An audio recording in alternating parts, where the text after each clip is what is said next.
ओम साईं राम। तमामु सुहिणी सुबुह।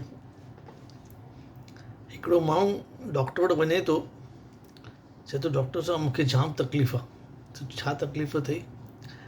चए थो मूंखे जॾहिं मां राति जो सुम्हां थो मूंखे डपु थो लॻे कि मुंहिंजे पलंग हेठां केरु आहे, ऐं हिन टेंशन में मूंखे सॼी राति निंड नथी अचे करे। हाणे मां मुंझी पियो, मां छा कयां करे। डॉक्टर चई भई ही त तुंहिंजो ॾाढो वॾी बीमारी आहे, हिनखे ठहण में टाइम लॻंदो, तोखे हर हफ़्ते मूं वटि अचिणो पवंदो, ऐं घटि में घटि हिनखे 6 महीना लॻंदे ठीकु थियण में करे। त चई डॉक्टर साहिबु हिन सॼो ख़र्चु घणो अची वेंदो? चई घटि में घटि 30-35 हज़ार रुपया ख़र्चु थी वेंदा। चई अरे बाप रे, हेॾो ख़र्चु?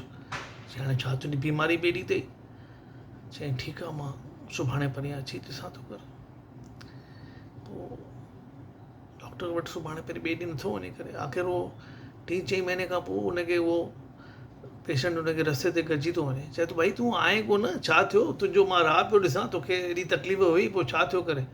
चई मुंहिंजो हिकु दोस्त आहे सिंधी, रमेश, उन मुंहिंजो ईअं इलाजु करे छॾियईं, मुंहिंजो हिकदमि ठीकु थी वियुसि। चई छा इलाजु कयईं? मूंखे बि त ॿुधाए भला छा कयईं? चई पलंग जी चई विकिणी छॾु, गदेलो ज़मीन ते रख, पलंग जे हेठां केरु ईंदो? चई मां ठीकु थी वियुसि। चओ ओम साईं राम।